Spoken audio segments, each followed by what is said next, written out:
उस समय भाजपा को चुनने का क्या खास कारण आपका जनता रहा? पार्टी का विचार परिवार बड़ी मजबूत स्थिति राजनीति में नई शुरुआत करना चाहे कोई युवा तो क्या सफर रहता है, क्या इसके सामने चुनौती आती है? भारतीय जनता पार्टी में कोई ऊपर से आकर कमान संभालने का रिवाज राजनीति नहीं। में क्यों आ गए?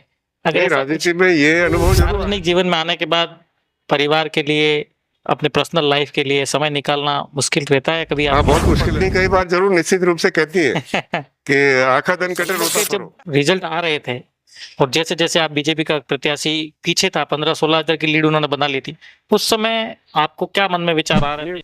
कांग्रेस को वोट दिए ही नहीं लोगों कैंडिडेट ने। बाहर आए तो उन्होंने आरोप लगाया कि बीजेपी के लोगों ने मिलीभगत से हराया। नहीं, मुझे नहीं पता। राजकुमार रोल साहब ने एक बयान दिया, उन्होंने कहा कि अंतिम राउंड में 18वें राउंड के बाद निर्दलीय जो प्रत्याशी थे छोटे छोटे, उनके वोट भी बीजेपी में जोड़ दिए गए और बोर्ड पे लिखना बंद कर दिया, वेबसाइट पे अपडेट नहीं किया चुनाव आयोग ने, और हम इसको लेकर हाईकोर्ट जाएंगे। इतना निकट आकर हार गए तो कहेंगे उनके मन में पीड़ा है, वो जाए, हाईकोर्ट खुला है और न्याय के लिए अपील। जय हिंद, नमस्कार सभी दर्शकों का एक बार फिर से स्वागत है हमारे लोकप्रिय चैनल द सियासी टेबल राजस्थान के अंदर, जहां बात होती है सत्ताधीशों से और सत्ता के दावेदारों से। आज हम उदयपुर में हैं और उदयपुर जो है लोकसभा सीट, यहाँ पर विधानसभा की 8 विधानसभा सीटें आती हैं, जिसमें उदयपुर शहर और मावली को छोड़ दिया जाए तो 6 सारी विधानसभा सीटें एसटी जनजाति के लिए रिजर्व हैं। उदयपुर रीजन मेवाड़ और वागड़ के आदिवासी अंचल का एक ऐसा इलाका है जहां 1990 के बाद भारतीय जनता पार्टी को मजबूत करने के लिए भानु कुमार शास्त्री और गुलाब चंद कटारिया ने गांव-गांव घूमकर यहां पर भाजपा को मजबूत किया। भाजपा अपनी मजबूती का ज्यादा लुत्फ उठाए उससे पहले ही अब एक और नई चुनौती भारतीय जनता पार्टी के सामने है, एक नई पार्टी के रूप में आ रही है। तमाम सारी बातों पर बात करने के लिए और हाल ही में विधानसभा के चुनाव राजस्थान में संपन्न हुए, इन तमाम सारी बातों को बात करने के लिए आज हमारे साथ भारतीय जनता पार्टी के देहात के जिला अध्यक्ष आदरणीय चंद्रगुप्त सिंह जी चौहान साहब हैं। इनसे जानेंगे कि क्या भारतीय जनता पार्टी की नीतियां हैं, किस प्रकार का इनका विजन है, भारतीय जनता पार्टी की सरकार राजस्थान में है, इसको लेकर आज पूरी बात करेंगे। सर, सबसे पहले तो आपका बहुत स्वागत है। बहुत बहुत धन्यवाद भुवनेश जी। जी सर, आपकी राजनीतिक पे सारी बात करें उससे पहले सर थोड़ा सा हमारे दर्शकों के लिए ये जानना चाहेंगे कि कैसे आपकी राजनीतिक शुरुआत हुई, कैसे आपने भारतीय जनता पार्टी को चुना, इसके बारे में। मैं तो विचार परिवार का बचपन से सदस्य हूँ जी, और राष्ट्रीय स्वयंसेवक संघ का स्वयंसेवक, क्योंकि मेरे घर के सामने ही शाखा लगती है, जी, तो बाल्यकाल से ये विचार मेरे मन में था और कालांतर में विद्यार्थी परिषद से जुड़ा, फिर भारतीय जनता युवा मोर्चा का जिला अध्यक्ष रहा जी, 18 वर्षों तक, देहात जिला भारतीय जनता पार्टी का महामंत्री रहा और पार्टी ने मुझे आदेश दिया है कि जिला अध्यक्ष के नाते काम करो और मैं जिला अध्यक्ष के नाते पिछले 1 टर्म से काम कर रहा हूँ। जी। वैसे राजनीति में जब आपने शुरुआत की होगी तो भारतीय जनता पार्टी का तो दूर दूर तक कहीं सत्ता के आसपास का नहीं था, उस समय भाजपा को चुनने का क्या खास कारण आपका रहा? नहीं, भारतीय जनता पार्टी उस समय भी उदयपुर में जो नगर पालिका होती थी जी, या मावली में भी एक मुख्य, मेरा गांव क्योंकि पैतृक गांव मावली है, मावली के पास सालेरा छोटा सा गांव है, जी, वहां पर भी भारतीय जनसंघ बड़ी मजबूत स्थिति में थी जी, और नाथद्वारा में हमारी नगर पालिका थी उस समय, तो भारतीय जनसंघ की नगर पालिका होने से भारतीय जनता पार्टी का विचार परिवार बड़ी मजबूत स्थिति में था। जी। भाजपा में आपका सफर अगर देखें तो जहाँ कोई ऐसी चुनौती आपको नजर आई हो, अगर कोई राजनीति में नई शुरुआत करना चाहे कोई युवा, तो क्या सफर रहता है, क्या इसके सामने चुनौती आती है? राजनीति में भारतीय जनता पार्टी एकमात्र ऐसी पार्टी है जहाँ केवल परिश्रम, जी, काम, परिश्रम और पार्टी के जो कार्यक्रम है उनका क्रियान्वयन, जी, इन्हीं आधार पर कार्यकर्ता आगे बढ़ता है। जी, और मैं नहीं समझता हूँ कि प्रत्येक कार्यकर्ता बिना काम किए भारतीय जनता पार्टी में कोई ऊपर से आकर कमान संभालने का रिवाज नहीं है। जी, जो कार्यकर्ता होता है वो ही शीर्ष पद पर, पार्टी संगठन के शीर्ष पद पर पहुंचता है। स्वयं जेपी नड्डा जी ले लें या इसके पहले अमित शाह जी थे, ये स्वयं एक श्रेष्ठ कार्यकर्ता रहे हुए हैं। जी, जी। तो भारतीय जनता पार्टी में अगर किसी को शुरुआत करनी है तो केवल मेहनत के दम पे ही वो आगे बढ़ सकता है। भारतीय जनता पार्टी में यदि शुरुआत करनी है तो यदि वो युवा है जी, तो भारतीय जनता युवा मोर्चा के माध्यम से, यदि कोई देहात जिले के 7-8 विधानसभा का जैसा आपने जिक्र किया, जी, उनका सदस्य तो सीधे मेरे से संपर्क कर सकता है। जी, मेरे पास भारतीय जनता पार्टी के प्रत्येक कार्यकर्ता के लिए काम है जी, और मैं निश्चित रूप से जो भी भारतीय जनता पार्टी के पंच निष्ठा के सिद्धांतों में उसको जानकारी है या उस पर निष्ठा रखता है, तो निश्चित रूप से मेरे लिए उन सब कार्यकर्ताओं के लिए काम है। जी। भाजपा के जिलाध्यक्ष वर्तमान में आप हैं, तो एक कार्यकर्ता से जिलाध्यक्ष का सफर जो आपने तय किया, उसमें कहीं कोई चुनौतियां, जो राजनीतिक हर्डल जो होते हैं, नहीं, उसके बारे में कोई बात राजनीतिक करें? का मुझे तो सामना विशेष तौर से नहीं करना पड़ा। जी जी और मुझे तो जिस दिन जिला अध्यक्ष बना उसके उसी दिन कार्यकर्ताओं को पहले पता पड़ गया था। मुझे बाद में उन कार्यकर्ताओं के माध्यम से पता पड़ा कि टीवी पर आपकी लाइन चल रही है, आप जिला अध्यक्ष बन गए। अच्छा, तो हमारी पार्टी में मैं नहीं समझता कोई जिला अध्यक्ष बनने की दौड़ होती है। पहले कोई पार्टी जो सूचना वगैरह पार्टी ऐसा है, वो कुछ भी- करते जाते हैं। पहले कोई सूचना वगैरह ऐसी नहीं मिलती है? नहीं, कोई सूचना नहीं थी, कोई जी। सूचना नहीं थी। मुझसे जरूर ये पूछा गया था कि आप पार्टी के लिए कितना समय देते हो। मैंने कहा मैं जी। तो पार्टी के लिए पूरा समय देता हूँ। अब तक के जैसे राजनीतिक सफर को अगर हम लोग देखें तो कोई ऐसी जीवन में आपको घटना याद आती है जिसमें आपको लगता है यार कहाँ फंस गए, राजनीति में क्यों आ गए?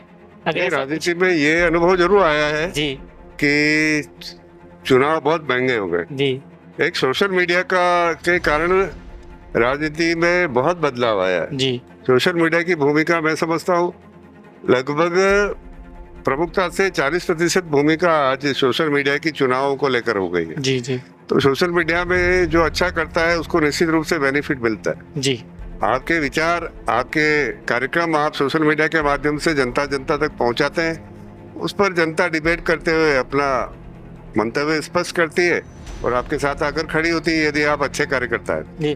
नहीं, जैसे मैं ये जानना चाह रहा था सर कि जैसे पार्टी के अंदर होता है ना कि पार्टी के लोग कंपटीशन में लगे रहते हैं, तो उसमें आपको क्या लगता हो कि यार अच्छा करने के बाद भी क्रेडिट कई बार नहीं मिलता है आपको, तो उस समय एक ऐसी फीलिंग्स आती हो कि यार राजनीति में नहीं होते तो सारा टंटा ही नहीं रहता, ऐसा कुछ? छोटे मोटे मतभेद तो होते हैं, जी। परिवार में भी होते हैं, जी जी पर मुझे तो इस प्रकार के किसी चीज का सामना नहीं करना पड़ा। जी जी बीच में मैंने अपने जिले की कार्यकारिणी में कुछ परिवर्तन किया था, जी। उस विषय को लेकर थोड़ा सा कार्यकर्ताओं में असंतोष हुआ था, परंतु जब मैंने उन्हें काम देखकर और उनका महत्व, किसी कार्यकर्ता का महत्व कम नहीं किया, तो मैं समझता हूँ देहात जिला आज उदयपुर देहात जिला राजस्थान का सबसे बड़ा जिला है। जी इसमें 36 मंडल है, आप कल्पना कीजिए, और 7 विधानसभाएं। जी जी तो 7 विधानसभा और 36 मंडल, यदि मैं एक मंडल में एक दिन, महीने में एक दिन भी प्रवास करूं तो मैं एक महीने में 36 ही मंडल में नहीं जा पाऊंगा। बराबर। इस प्रकार का इतना बड़ा मंडल है, फिर भी यहाँ का प्रत्येक कार्यकर्ता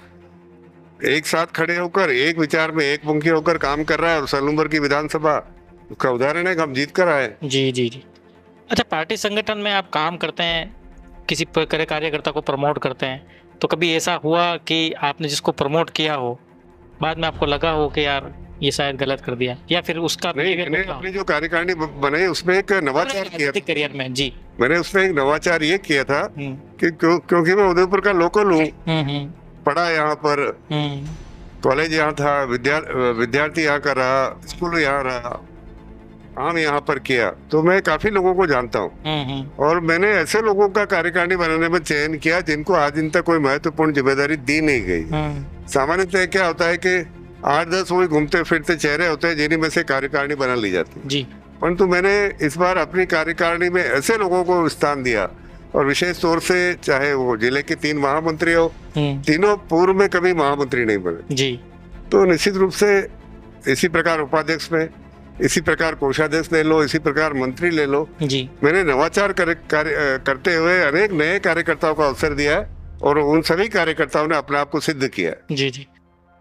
सार्वजनिक जीवन में आने के बाद परिवार के लिए, अपने पर्सनल लाइफ के लिए समय निकालना मुश्किल रहता है कभी हाँ, आप? बहुत मुश्किल रहता है, जी। बहुत शिकार मुश्किल रहता करते है। हैं वैसे तो अपन सब मेवाड़ी लोग हैं, जी और परंतु मेरा क्या है कि मेरी शादी बहुत पहले हो गई थी। जी जी बचपन तो नहीं कह सकते हैं, परंतु जब मैं 21-22 साल का था तो मेरी शादी हो गई। मैं 23 साल का था तो मेरी बच्ची हो गई, जी जी। बच्चे हो गए। तो मैं इन सब दायित्वों से बहुत पहले ही मुक्त हो चुका हूँ। इसलिए बच्चों की टाइम शादियाँ हो चुकी है, बच्चों की अच्छी जगह शादियाँ हो चुकी है। मुझे दादा नाना बने हुए भी 15 साल हो गए हैं। अच्छा। तो ऐसी समस्या मेरे सामने परिवार की आई नहीं, परंतु पत्नी कई बार जरूर निश्चित रूप से कहती है कि आखा दिन कटे रोता फरो। तो ये जरूर कई बार मेरे सामने आता है कि उसको लगता है कि मैं आखिर दिन रोता फिरता हूं। टाइम नहीं दे पाते। हाँ, तो हाँ। कई बार लगता है। जी जी। बीजेपी देहात की स्थिति आज की तारीख में अगर समीक्षा करें आप, आपके जिलाध्यक्ष बनने के बाद और पहले की स्थिति में कोई परिवर्तन है? कैसी स्थिति आज की तारीख में? परिवर्तन व्यापक है, जबरदस्त है, जी। व्यापक और जबरदस्त। कहते एक अभी धारणा चलती है कि क्रेज बीजेपी का कम हो गया। 2013 में जब नरेंद्र मोदी जी आए थे तो एक जबरदस्त क्रेज लोगों में ये था। जनधारणा थी जिसको महाराष्ट्र के चुनाव के बाद हमने इस मिथि को तोड़ा है। जी परंतु फिर भी मैं आपको बताऊं कि जबरदस्त परिवर्तन देहात जिले में आया। जी। एक तो हम वल्लभ नगर की सीट, आपको ध्यान हो तो हम लोकसभा में हम मेरे पास 2 लोकसभा भी, ये बताना भूल गया मैं। मावली एक तो- उसमें चित्तौड़ में पड़ती एक तो चित्तौड़ लोकसभा है, एक उदयपुर लोकसभा है। मावली और वल्लभ नगर चित्तौड़ में पड़ते हैं। हाँ, हाँ। तो मेरे 12 मंडल चित्तौड़ लोकसभा में है और 24 मंडल मेरी उदयपुर लोकसभा में। बड़ी जिम्मेदारी है। तो हम दोनों लोकसभा की सीट बहुत अच्छे वोटों से जीते। आदरणीय सीपी जोशी जी मावली वल्लभ नगर से मिला के 1 लाख 1.5 लाख से भी ऊपर वोटों से जीते। यहाँ से हमने मन्नालाल जी रावत के साथ पूरी देहात जिले की टीम जब लगी तो राजनीति में नए व्यक्ति थे, उनका प्रचार प्रसार करते हुए वो भी भारी बहुमत से जीते। तो उसके बाद जो विधानसभा के चुनाव इसके पहले जो हुए थे, विधानसभा के चुनाव में हमारे पास खोने के लिए केवल एकमात्र खेरवाड़ा कह सकते हैं कि खेरवाड़ा हमने पुनः खोया है। पुनः खोई। बाकी मावली में भी हम बहुत मार्जिनली हम बहुत छोटे से मार्जिन से हम रह गए, जिसका मुझे आज भी अफसोस है। और वल्लभ नगर की सीट हम पिछले 15 साल से वनवास में थे। पिछले 15 सालों से हमारा वल्लभ नगर में विधायक नहीं था, परंतु मेरे जिला अध्यक्ष बनने के बाद वल्लभ नगर में भारतीय जनता पार्टी का विधायक बनाए। सलूमर के उपचुनाव में भी हम जीते हैं। तो कहीं न कहीं निश्चित रूप से स्थितियां हमें कार्यकर्ता सुधार का अनुभव करते हैं, ऐसा कार्यकर्ता कहते हैं।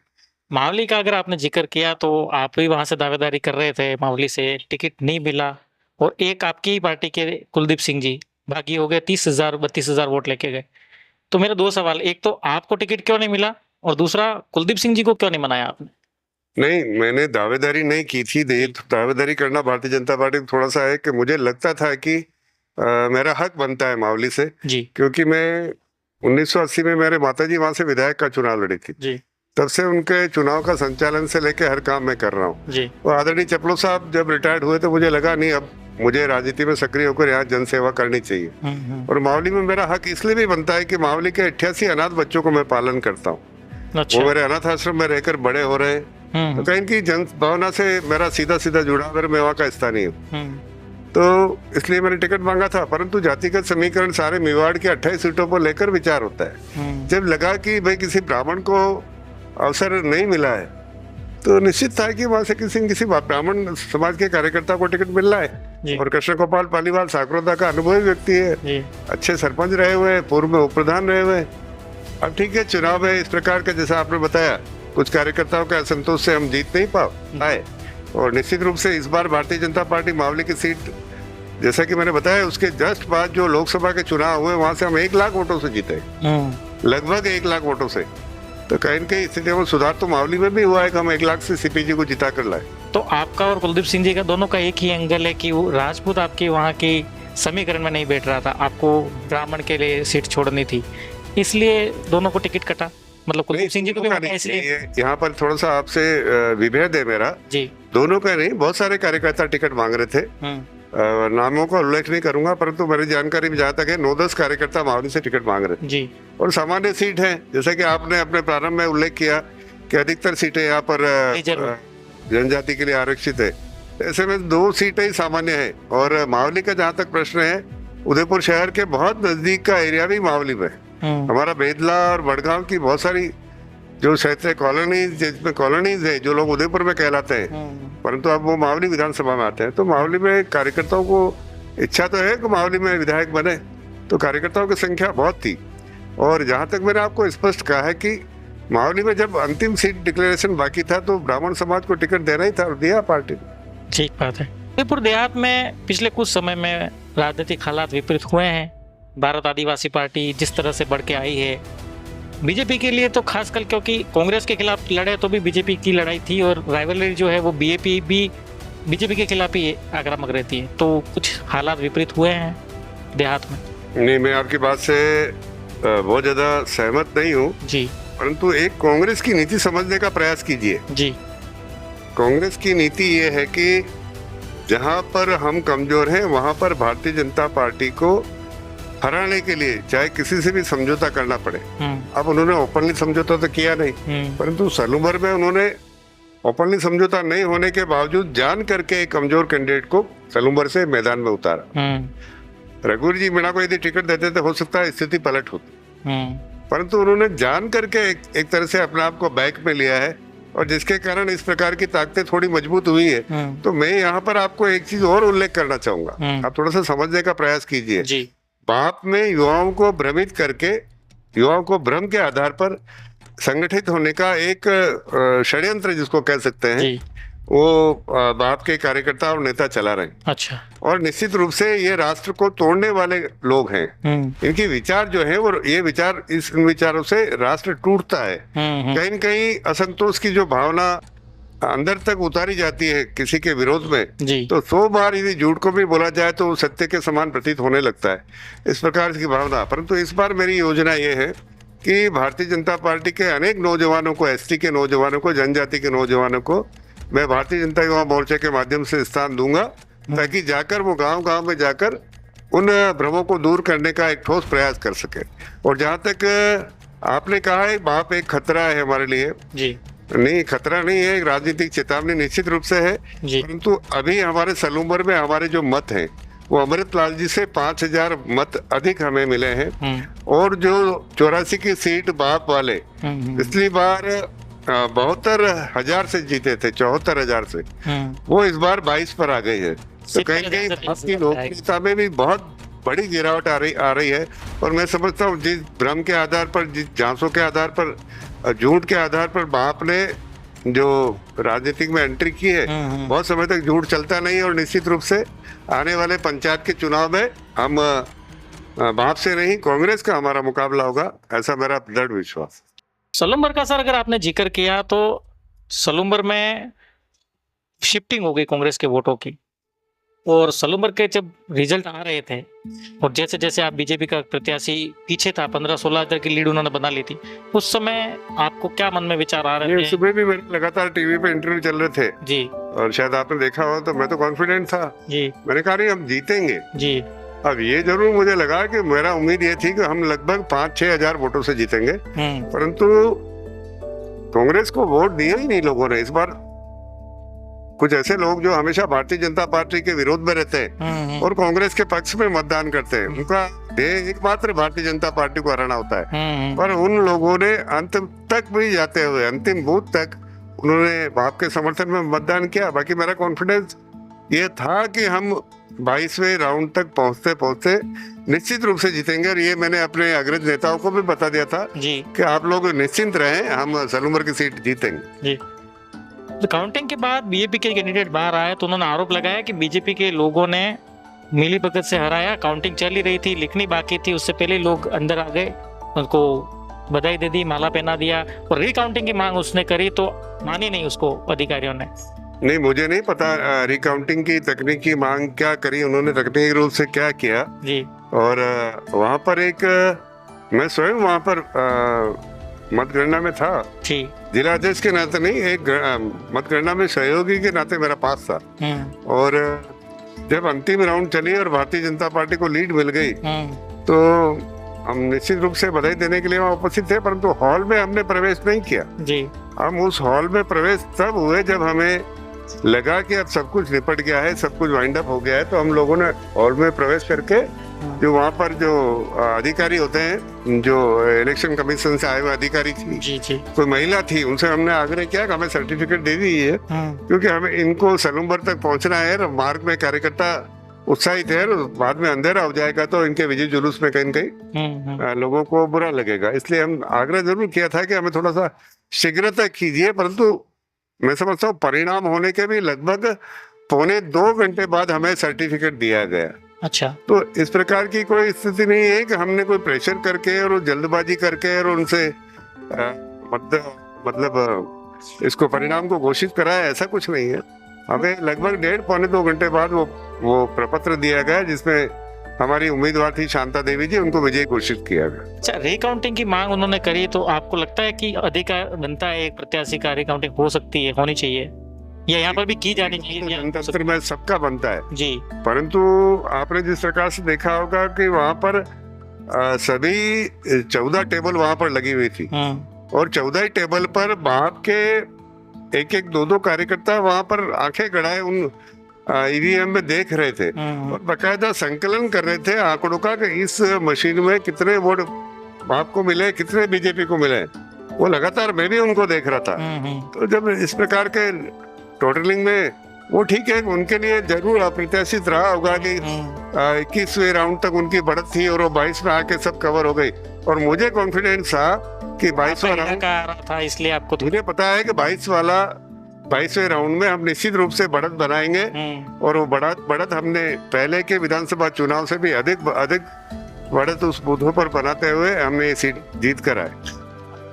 बीजेपी के बड़े नेता राजकुमार रोल साहब ने एक बयान दिया। उन्होंने कहा कि अंतिम राउंड में 18वें राउंड के बाद निर्दलीय जो प्रत्याशी थे छोटे छोटे, उनके वोट भी बीजेपी में जोड़ दिए गए और बोर्ड पे लिखना बंद कर दिया, वेबसाइट पे अपडेट नहीं किया चुनाव आयोग ने, और हम इसको लेकर हाई कोर्ट जाएंगे। उनकी इस टिप्पणी पे आप क्या प्रतिक्रिया देना चाहेंगे? नहीं, बोर्ड पे तो लगातार लिखा गया था, मैं वही था जी। और अब ठीक है, वो हार गए तो हार गए तो उनको, और जीत के इतना निकट आकर हार गए तो कहेंगे उनके मन में पीड़ा है, वो जाए, हाईकोर्ट खुला है और न्याय के लिए अपील करे। जी। राज्य में भाजपा की सरकार है, 1 साल हो गया सरकार को। पिछले 5 साल में गहलोत साहब की सरकार में और इस 1 साल में राजस्थान में क्या बदलाव आप देखते हैं? अरे अभूतपूर्व बदलाव है जी। आप उसकी कल्पना नहीं कर सकते। कुछ प्रायोरिटीज होती है शासन की, गुड गवर्नेंस की। जी। प्रायोरिटीज में आप हम जब जीते हैं तो सबसे महत्वपूर्ण जल होता है, सबसे महत्वपूर्ण बिजली होती है। ये इन 2 क्षेत्रों में राजस्थान की सरकार ने पिछले, अब तो 1 साल तो आज हुआ है, इन्होंने तो 6-7 महीनों में जो जबरदस्त प्रयास किए अपने उदयपुर संभाग को लेकर ले लीजिए। मुख्यमंत्री जी ने बजट से पूर्व ही हमारे जो मांग आजादी के बाद से हमारे यहाँ पर, चाहे सुखाड़े जी रहे हो, आदरणीय गुलाब चंद जी कटारे रहे हो, उन्होंने जो देवास 3rd फ्लोर की मांग उठाई उसका मुख्यमंत्री जी ने स्वयं गोकुदा में आकर उसका उद्घाटन किया। तो हमारे यहाँ 3rd फ्लोर, और 3rd फ्लोर की आप कल्पना, 3rd फ्लोर को अभी भी लोग समझ नहीं रहे, समझता हूँ लोगों को जानकारी नहीं है। 3rd फ्लोर का मतलब आधा का आधा राजस्थान सब्ज होने वाला है। वो जो पानी समुद्र में जाता था वेस्ट होकर, वो सारा का सारा पानी यहाँ पर उदयपुर के तालाबों के, झीलों के माध्यम से, मानसी वाकल डैम के माध्यम से, एक टनल के माध्यम से अपनी झीलों में आते हुए उदय सागर, मेजा, वल्लभनगर, बड़गांव, मेजा, इन सब तालाबों को भरते हुए बिसलपुर तक जाएगा। और मैं समझता हूँ आधा राजस्थान, लगभग कितने जिले जी, मतलब 17-18 जिलों में पानी की, मतलब मैं समझता हूँ कमी दूर होगी। ये महत्वपूर्ण कदम उन्होंने उठाया। इसी प्रकार यमुना जल का जो कदम उठाया, यमुना जल का तो अभूतपूर्व है। हम कितने वर्षों से संघर्ष कर रहे थे। अब यमुना जी का पानी, यमुना जी श्री कृष्ण की प्रिय नदी है और जब राजस्थान में पानी लाएगी तो राजस्थान में निश्चित रूप से खुशहाली आएगी। सोलर में जितना बड़ा अचीवमेंट राजस्थान की सरकार ने किया है, एक सोलर हब के रूप में राजस्थान की सरकार ने सोलर को जिस प्रकार से प्रमोट किया है, तो मैं नहीं समझता कि आगे आने वाले 1 सालों में राजस्थान में बिजली की कमी रहने वाली। इसी प्रकार टूरिज्म को लेकर राजस्थान की सरकार ने जिस प्रकार से डिफरेंट पॉकेट्स बनाकर उसके परिणाम भी आने लगे। आज इंडिया की जब 20 टॉप टूरिस्ट सिटीज की घोषणा होती है, उसमें 2-3 शहर, या तो उदयपुर ले लो, जयपुर ले लो, या जैसलमेर ले लो, कभी जोधपुर ले लो, इन शहरों की उल्लेख उस 20 की श्रेणी में आता है जी। इसी प्रकार से राइजिंग राजस्थान, ये अद्भुत कदम सरकार उठा रही है। मैं समझता हूँ मुख्यमंत्री जी को इसके लिए, उनके दृढ़ विश्वास को, और ऐसा बजट, ऐसा जो वित्तीय बजट जो आदरणीय उप मुख्यमंत्री जी दिया कुमारी जी ने दिया, ऐसा न भूतो न भव, पहले तो हमने इस प्रकार का विकासकारी बजट हमने पहले कभी नहीं देखा जी। जैसे ग्रामीण फील्ड में हम लोग घूमते हैं सर, तो जो लोग हैं उनकी एक शिकायत रहती है कि विकास जो होता है वो उसका लाभ शहर के लोगों को ज़्यादा मिलता है। जैसे आपने जल जीवन मिशन की बात की, एक अच्छी योजना केंद्र की चल रही है, हर घर नल पहुंचेगा। अभी भी आदिवासी अंचल में ऐसे बहुत सारे इलाके हैं जहाँ महिलाएं आज भी 2-3 किलोमीटर दूर पैदल चल के पानी ले। आप भी जैसे फील्ड में जाते हैं तो देखते तो होंगे इस स्थिति को, तो ये इनके जीवन में कब बदलाव आएगा? नहीं, निश्चित रूप से मैं समझता हूँ भारतीय जनता पार्टी होता है आपको ये सब देख के, भारतीय जनता पार्टी के इसी कार्यकाल में, इसी सरकार के इसी कार्यकाल के आधे पीरियड में ही मैं निश्चित रूप से कह सकता हूँ कि प्रत्येक आदिवासी के घर पर बिजली का लट्टू होगा जी, प्रत्येक आदिवासी के घर पर नल का जल होगा और प्रत्येक आदिवासी के घर पर शौचालय होगा। ये मैं निश्चित रूप से सरकार के जिस प्रकार से इन कार्यक्रमों का क्रियान्वयन कर रही है, मैं निश्चित रूप से ये कह सकता हूँ। अच्छा, विकास के मुद्दों को लेकर आपके मन में कोई ऐसी धारणाएं रहती है कि ये काम मुझे करवाने, जैसे आप ऐसे जिलाध्यक्ष हैं, सारे विधायक आपके नेतृत्व में काम करते हैं, तो मुझे जयसमंद का ध्यान आया था जी। जयसमंद का जो अभी आपने बजट में प्रोविजन देखा होगा शायद आपने, तो जो जाखम का पानी वेस्ट होकर समुद्र में जा रहा है, जो उस पानी को लाने के लिए सबसे पहले मैंने आदरणीय मनोहर जी रावत साहब, तत्कालीन अमृतलाल जी मीणा साहब, उनसे मैंने आग्रह किया। तो उन लोगों ने परिश्रम किया, बहुत परिश्रम किया, और अभी लगभग लसड़िया, दरियाबाद, बांसी का सारा क्षेत्र को सरसब्ज करते हुए पानी जयसमंद में आएगा। जयसमंद एक ऐसी झील है जो अब भरती नहीं है, और जयसमंद विश्व का सबसे बड़ा नेचुरल वाटर का वाटर टैंक है, विश्व का, वर्ल्ड का। अब हमने, अभी आपने देखा होगा कि हमने जयसमंद के बारे में हम लोग थोड़ा सा कंसंट्रेट हो रहे हैं। इसी प्रकार से मावली के बागोलिया के लिए भी हम लोग कंसंट्रेट हो रहे हैं। मावली का बागोलिया आजादी के बाद 1-2 बार ही भरा, तो वहाँ के किसान माइग्रेट होते होते वहाँ की खेती नष्ट हो गई, सारी की सारी भूमि जो है वो अल्कलाइन सॉइल में कन्वर्ट हो गई। तो कहीं न कहीं उस स्थिति में बदलाव के लिए हमने मुख्यमंत्री जी से आग्रह किया, और मुख्यमंत्री जी ने बागोलिया का, आपने देखा होगा, एक आध दिन पहले टेंडर भी हो चुका है, और बागोलिया में उदय सागर के माध्यम से फीडर भी जा रही है। जयसमंद में जाखम का पानी आ रहा है। तो कहीं न कहीं ये स्थितियों में एक आध चीज और है, जहाँ तक रेलों का प्रश्न है, उदयपुर को जिस प्रकार से रेलों का जोड़ने का सुझाव हमारे संगठन ने आदरणीय सीपी जोशी जी को, आदरणीय मनोहर जी रावत को, या हमारे जनप्रतिनिधियों को, आदरणीय गुलाब चंद जी कटारिया को जो भी सुझाव दिया, उन्होंने, आप देख रहे हैं कि जिस प्रकार से इंटरनेशनल एयरपोर्ट अपने यहाँ बन रहा है, यहाँ से विश्व भर के लिए उड़ानें जब जाने लगेगी, तो निश्चित रूप से हमारा शहर और विश्व में नंबर 1 पर अपनी भाषा कायम रखेगा, और सारे विश्व का टूरिज्म यहाँ पर आएगा। और जयसमंद झील को भी हम वर्ल्ड का वाटर स्पोर्ट्स का एक केंद्र बनाने के लिए हमारा एक सपना है। उसके लिए हम लोग पेपर वर्क कर रहे हैं, हमसे डाटा मांगे गए हैं, आदरणीय उप मुख्यमंत्री जी ने मेरे से डाटा मांगे हैं जी, तो हम उसको भेजने का प्रयास करेंगे। और मेरी तो इच्छा है कि ये है कि निश्चित रूप से ये आदिवासी जो अधिक भ्रमित हो रहे हैं जी, आपके चैनल के माध्यम से मैं उनसे विनम्र आग्रह करना चाहता हूँ, अधिक भ्रमित नहीं हो। अपन लोग जितने खूबसूरत एरिया में रहते हैं, वैसा एरिया न तो स्विट्जरलैंड है न कश्मीर है जी, क्योंकि मैं तो कहीं बहुत ज्यादा घूमा नहीं हूँ, परंतु जहाँ तक मेरे अनुभव के आधार पर मैं कह सकता हूँ, चाहे सिक्किम कहो, चाहे स्विट्जरलैंड ले लो या कश्मीर ले लो, चाहे भूटान ले लो, चाहे नेपाल ले लो, हमारा उदयपुर और अरावली की जो वादियां हैं, ये दुनिया की सबसे खूबसूरत हिल सीरीज है, सबसे प्राचीनतम है। इसको टूरिज्म में कन्वर्ट करके अपने गांव की झोपड़ी को भी हम टूरिस्ट के रहने लायक बनाकर अपना जीविका चला सकते हैं। पशुपालन भी साथ करें और टूरिज्म भी साथ करें। निश्चित रूप से सारा विश्व आपका आदिवासियों का जीवन देखना चाहता है, उनसे प्रेम करें, वो आपको निश्चित रूप से आपका जीवन स्तर ऊंचा करने में मदद करेंगे। ये आपके चैनल के माध्यम से मैं युवाओं को आग्रह करता हूँ। अच्छा सर, संगठन की बात पे आते हैं। 84 के अंदर, हालांकि आपके जिला वो आपके अंडर में नहीं है, लेकिन फिर भी क्या ऐसा कमाल भाजपा ने किया कि 50,000 की 70,000 की लीड 23,000 तक ले आए? नहीं, 84 में मैंने आपको कहा ना, मोह भंग हो रहा है जी, मोह भंग हो रहा है आपके प्रति मोह भंग हो रहा है जी, कहीं न कहीं, क्योंकि उन लोगों ने जिस प्रकार से झांसे से कि हम ये कर देंगे, वो कर देंगे, ये कर देंगे, करेंगे कहाँ से?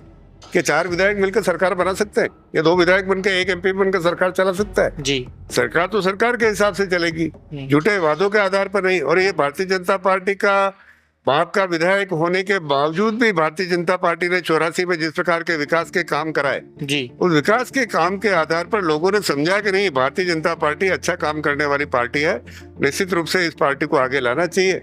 और उन्होंने, और वो तो थोड़ा सा हमारे परिश्रम में, मैं समझता हूँ उसके लिए हम लोग ही जिम्मेदार है, थोड़ा सा परिश्रम और करते तो निश्चित रूप से 84 की सीट भी हम जीत कर लाते।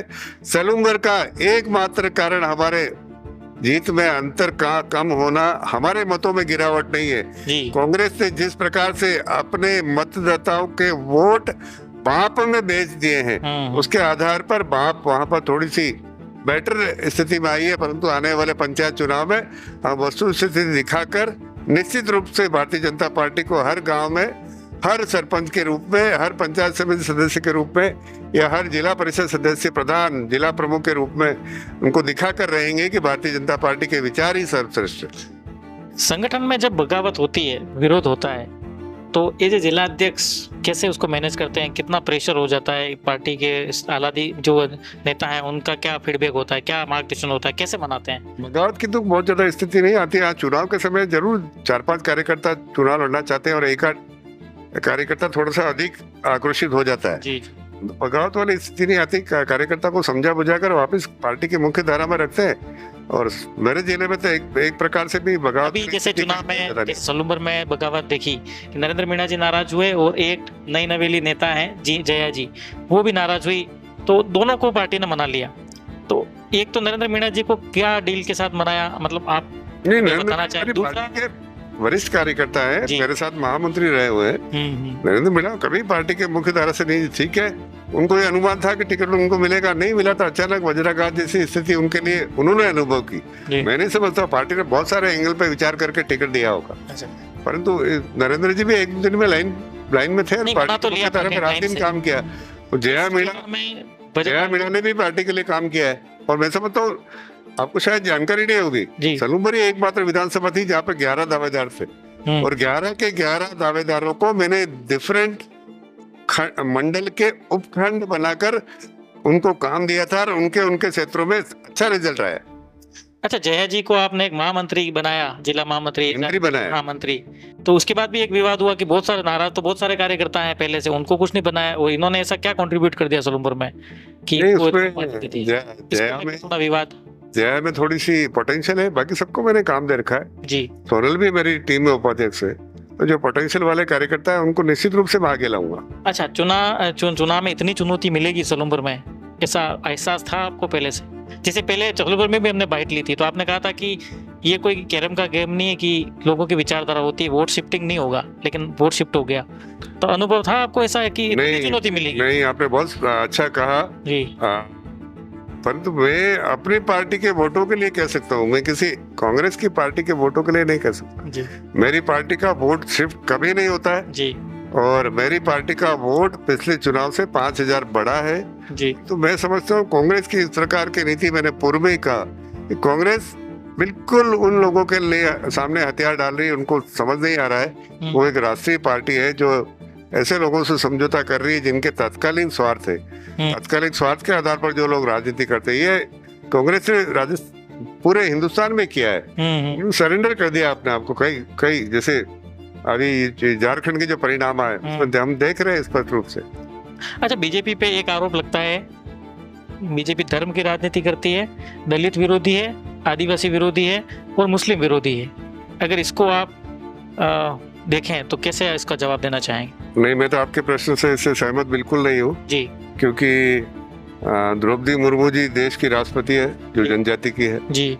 इसके पहले रामनाथ जी कोविंद थे, एससी समाज से थे जी।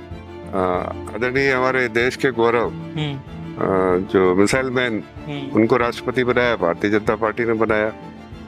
इसके अतिरिक्त जिस प्रकार से आरक्षण की व्यवस्था जी और जिस आरक्षण की व्यवस्था को ठेठ तक पहुंचाने का जो काम किया वो भारतीय जनता पार्टी ने किया जी। देश में पहली बार जनजाति मंत्रालय किसी ने बनाया जी, तो भारतीय जनता पार्टी ने बनाया जी। देश में किसी प्रकार इस पंचायत के चुनाव में जो आरक्षण लागू किया वो भारतीय जनता पार्टी के भारत सिंह जी शेखावत ने लागू किया। तो भारतीय जनता पार्टी पे ये आरोप लगते हैं, उसका कोई बहुत ज्यादा अर्थ है नहीं जी। सारे के सारा ट्राइबल, सारे के सारे शेड्यूल कास्ट के लोग, ये लोग भारतीय जनता पार्टी के पक्ष में मतदान करने लगे हैं जी। एक आजादी के बाद थोड़ी परंपरा थी, तो परंपरागत वोटों में हमने अब काम किया है और अपने काम के आधार पर, हमारी सेवा बस्तियों के आधार पर जी, हमारी जो सेवा के प्रकल्प भारतीय जनता पार्टी और विचार परिवार के चलते हैं, इसके आधार पर हम निश्चित रूप से अब इस प्रकार की कोई स्थिति नहीं है, सर्व समाज के वोट भारतीय जनता पार्टी को मिलते हैं। उदयपुर की राजनीति पे अगर बात करें सर, तो उदयपुर के अंदर, उदयपुर नगर निगम के और माननीय विधायक जी के अभी एलिवेटेड रोड को लेकर के एक विवाद हो गया, तो उसको आप कैसे देखते हैं? नहीं, विवाद वाली कोई स्थिति थी नहीं जी।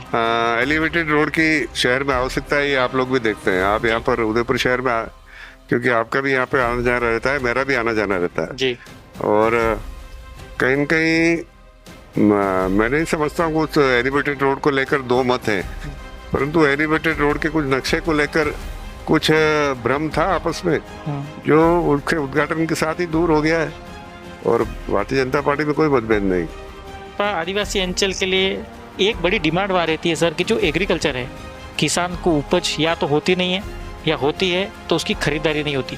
तो क्या भाजपा के 6 विधायक अभी की तारीख में हैं, तो क्या विधानसभा के ब्लॉक लेवल पे कोई ऐसी पीपीपी मोड पे ही सही कोई उपज मंडी, खरीदार मंडी ऐसी बने जिससे उसको एक अच्छी लागत मिले, तो प्रोत्साहित भी होंगे लोग खेती के लिए। ऐसा कुछ 4 साल में देखने को मिलेगा? नहीं, निश्चित अगर आप प्रयास करें निश्चित रूप से मिलेगा। और लोगों की मिल भी गया है। ये वसुंधरा जी की सरकार में वन उपज मंडियां जो बनी थी जी, जो क्रियान्वित अब होगी, ये डिस्ट्रिक्ट लेवल पे बनी, हाँ डिस्ट्रिक्ट लेवल, ब्लॉक लेवल पे इसी प्रकार पे जैसे गोकुंदा में मंडी बन गई है जी, गोकुंदा मंडी है वो वन उपज मंडी में कन्वर्ट हो रही है।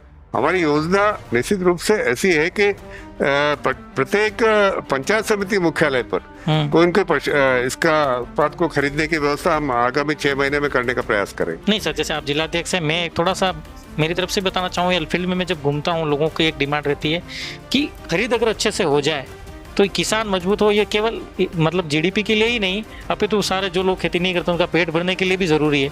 तो अगर आप पद पे हैं, पावर में हैं, दिल्ली तक सरकार है, तो ऐसी कोई योजना बने अगर आप शीर्ष नेता। नहीं, कृषि मंडियों को ब्लॉक लेवल तक पहुंचाना बहुत आवश्यक है जी, और विशेष तौर से अच्छी उपज की दाम अच्छा मिलेगी। उपज पे नहीं, दाम तो भारतीय जनता पार्टी ने हमेशा बढ़ाया है जी, किसानों के हित में हमेशा दाम बढ़ाया है भारतीय जनता पार्टी ने। मिनिमम जो खरीद दर है वो हमेशा भारतीय जनता पार्टी ने ही बढ़ाई है, कांग्रेस से कभी नहीं बढ़ाई जी। अभी आपने डेयरी में भी देखा होगा, दूध की रेट भी जो खरीद की रेट है वो हमने बढ़ाई है। तो इसमें निश्चित रूप से आपसे सुझाव अच्छा है, इसको कैटेगराइज करके डिफरेंट, हर जगह अलग चीज का उत्पाद है। जैसे जाडोल और फलासिया में आप जमीकंद का उत्पाद ज्यादा है ना, तो आगे चले जाए तो कोटड़ा साइड में जाएंगे तो तेंदू पत्ता का उत्पाद ज्यादा है, इधर आ जाएंगे तो मूंगफली का उत्पाद ज्यादा है, खेरवाड़ा जाएंगे तो वहाँ पर हस्तशिल्प का। इसके लिए एग्रीकल्चर के कुछ अधिकारी कौन कोई योजना के साथ जब हम बैठे थे तो उन्होंने एक सुझाव दिया था, चाहे आपको अगर समझ में आए तो पीपीपी मोड जैसे लागू हो कि खरीदी जाए फिर उसका फिल्टर हो और एक्सपोर्ट हो जाए, तो जो रेट्स किसानों को अच्छी मिले प्लस इसका एक बिजनेस मॉडल गांव में तैयार हो तो लोग एग्रीकल्चर को सपोर्ट करे सरकार। ऐसा कुछ इस बारे में निश्चित रूप से बहुत ज्यादा जानकारी मुझे पीपीपी मोड की नहीं है जी, और इसका अध्ययन करके निश्चित रूप से यदि ये लागू होता है इसके माध्यम से किसानों को बेनिफिट मिलता है तो हम सब लोग बात करेंगे। और बाबूलाल जी तो रोजाना कहीं कई विषय पर मेरे से राय लेते रहते हैं जी, तो हम बात करेंगे और बात करके इसको जनजाति विभाग के माध्यम से और इसके टीआरआई के माध्यम से कहीं कहीं इस विषय के बेनिफिट की सर्वे कराकर इसको लागू करने का निश्चित रूप से प्रयास करेंगे, क्योंकि हमारे आदिवासी का जीवन स्तर, हमारे किसान का जीवन स्तर, हमारी माताओं बहनों का जीवन स्तर निश्चित रूप से वो पात्र है कि उनका जीवन स्तर ऊंचा बने। और मैं इसके लिए आपके सुझावों का बहुत बहुत आभार व्यक्त करता हूँ। अच्छा, एक लास्ट सवाल मेरा है, एक छात्रवृत्ति को लेकर बड़ा दिक्कत है बच्चों को, कि मेरे वीडियो पे बहुत कमेंट आते हैं और बीजेपी के लोग हो, कांग्रेस के लोग हो या बीजेपी के भी कुछ लोग हो, ये मांग करते हैं कि छात्रवृत्ति टाइम पे आ नहीं रही है छात्रों के, तो इसको लेकर कोई आश्वासन देना। छात्रवृत्ति समय पर आनी चाहिए जी, और कहीं कहीं ये देखिए ना, थोड़ा सा ये सारे की सारी चीजें भारतीय जनता पार्टी ने कराई है कि वो जो डायरेक्ट बेनिफिट ट्रांसफर हो रहा है, कहीं कहीं इसमें प्रोसीजरल लैप्सेस अभी भी है और ये हमारे संज्ञान में भी है। अभी आपको जान होगा कि कुछ ये वृद्धावस्था पेंशन में भी कुछ डिले हुआ था, तो उस डिले को भी हमने तकनीकी कारणों से जो डिले हुआ उसको ठीक करने का प्रयास किया, पैसा वहां से डेबिट हो गया, तो उनके संबंधित के अकाउंट्स में कई बार पाइपलाइन में रहते वो क्रेडिट नहीं हो पाया। छात्रवृत्ति नियमित रूप से आए, इस सिस्टम को और इम्प्रूव किया जा रहा है और इसके लिए जब भी हमारी मासिक त्रैमासिक बैठकें सरकार के साथ होगी तो हम सरकार को इस सिस्टम को और बेटर करने के लिए सरकार को निवेदन करेंगे, आग्रह करेंगे। अच्छा, अब राजनीति से बात खत्म करते हैं। राजनीति के बाहर के अगर कोई शौक आपके बताना चाहें आप? नहीं, मैं बहुत अच्छा स्विमर हूँ। अच्छा, हाँ, मैं नेशनल स्विमर रहा हूँ। जी जी, मुझे खेलने का बहुत शौक है। अभी भी बाहर आउटडोर आप नहाने जाते हैं क्या? नहीं, मैं तालाबों में स्विमिंग कर लेता हूँ, जहाँ जहाँ भी स्वच्छ पानी मिलता है मैं स्विमिंग कर लेता हूँ। अच्छा, मुझे तालाबों का पानी तैरने का बहुत शौक है। विशेष तौर से आउटडोर गेम्स खेलने का भी शौक है, पर समय नहीं मिलता। अच्छा, तो नहीं खेल पाता। किसी भी इंसान के जीवन में अगर मुश्किल समय हो तो उसे हैंडल करने का कोई एक मंत्र अगर आप देना चाहें? जो मुश्किल आपके सामने आई है दोस्तों, उनको तत्काल ही हल करने का प्रयास नहीं करें जी, मुश्किल को भी थोड़ा समय दें कि वो थोड़ा सेटल हो जी। एक तालाब में नया पानी आता है, अनेक लोगों को विचलित करता है कि पानी का रंग बदल गया, परंतु हम देखते हैं कि 15 दिनों के अंदर ही वो तालाब में जो मद आता है, जो गंदगी आती है, वो सेटल हो जाती है और कहीं न कहीं स्वच्छ पानी निखर कर आता है। तो मुश्किल समय में कोई भी निर्णय नहीं करे, मुश्किल समय में थोड़ा सा धैर्य से काम लें, नहीं तो उसको पेंडिंग कर दें। कोई जीवन एक दिन में कोई नुकसान नहीं हो जाता, उसको सेटल डाउन होने दें। निश्चित रूप से अगले दिन वो आपको मुश्किल जो आपकी थी वो डाइल्यूट होगी और आप उसका कोई न कोई डाइल्यूटेड माहौल में आप उसका कोई न कोई हल निश्चित रूप से निकाल पाएंगे। मेरे सामने भी अनेक मुश्किलें आती है, परंतु मैं बड़े स्वाभाविक ढंग से ईश्वर के सम्मुख जाकर उनसे निवेदन करता हूँ, ईश्वर में पूर्ण विश्वास रखें। ईश्वर आपकी हर समस्या का हल करता है, ईश्वर में पूर्ण विश्वास रखें। अच्छा, फाइनली दो मैं नाम अगर आपके सामने लूँ, उनके बारे में आपके मन में विचार क्या आते हैं, वो अगर आप बताना चाहें। नरेंद्र मोदी जी के बारे में क्या विचार? एक साधु आदमी है, साधु आदमी, तपस्वी है, एक तपस्वी है जो विचार, जो चिंतन भी करता है, मनन भी करता है और सबसे बड़ी बात क्रियान्वित भी करता है। राहुल गांधी जी? राहुल गांधी एक ऐसे प्रिंस है जो जिन्होंने गोल्डन स्पून से के साथ वो खेले बड़े हैं जी, मैं उनको भी शुभकामना देता हूँ। पारस जी सिंघवी? पारस जी सिंह भी बहुत ओजस्वी कार्य करता है जी, परंतु कहीं न कहीं गुस्सा उनका नियंत्रित निश्चित रूप से वो करेंगे तो ज़्यादा बेटर कर पाएंगे। बाकी बहुत ओजस्वी कार्य करता है। पारस सिंह जी को पिछली बार संगठन ने एक ऐसे वार्ड से चुनाव लड़ाया था जो बड़ा टफ वार्ड था और वहाँ पर वो कांग्रेस के जो अभी जिला अध्यक्ष है वो स्वयं चुनाव लड़े थे, परंतु पारस जी ने अपने परिश्रम के आधार पर, अपने वर्ग के आधार पर वहाँ से वो सीट निकाल कर लाए। पारस जी का कोई सानी नहीं है और मैं समझता हूँ जितने संपर्क उनके हैं। पारस जी के बारे में एक जानकारी आपको और दे दूँ, वो साकुरदा के निवासी है जो मेरी विधानसभा में आती है। अच्छा, राजकुमार रोत? राजकुमार रोत से मेरा कभी मिलना नहीं हुआ जी। मुझे वो एक बार जरूर थे, मुझे दिखने में वो अच्छे लगते हैं, उनका अपीयरेंस टीवी और सोशल मीडिया पे अच्छा आता है, परंतु उनके विचार बिल्कुल भी अच्छे नहीं होते। वो दिखने में ही केवल अच्छे होते हैं, विचार उनके बिल्कुल शुद्ध नहीं है। आखिरी सवाल, बेहतर विपक्ष कौन, बीजेपी या कांग्रेस? निश्चित रूप से कांग्रेस एक राष्ट्रवादी पार्टी है जी, जहाँ विचार होता है, चिंतन होता है, मनन होता है। कोई गले में गफलर डालकर नेतागिरी नहीं करते वो जी। गले में मफलर डालकर बाइक चलाते हुए नेतागिरी बहुत कम समय में की जाती है।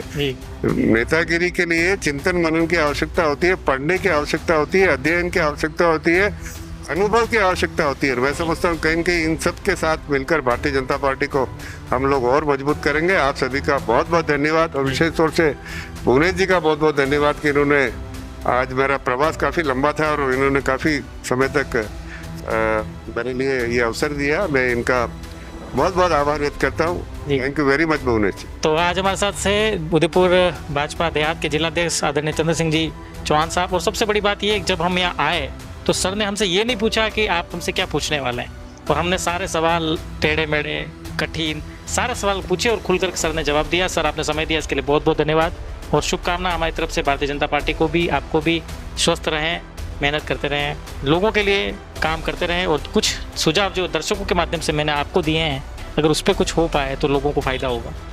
Thank you very much. Okay sir, thank you. देखते रहें सुझाव निश्चित रूप से हम जो कृषि मंडी को लेकर जो आए थे वो निश्चित रूप से उसको ठीक करने का प्रयास करेंगे। उस पर 2-3 दिन में वर्कआउट करके कोई न कोई अच्छा करते। ठीक है दर्शकों, आज थे हमारे साथ जिलाध्यक्ष जी। और मुलाकात होगी किसी मेहमान से, तब तक के लिए हमारे चैनल को सब्सक्राइब करें और जुड़े हमारे साथ, देखते रहें हमारा चैनल। आपका दिन शुभ हो। जय हिंद।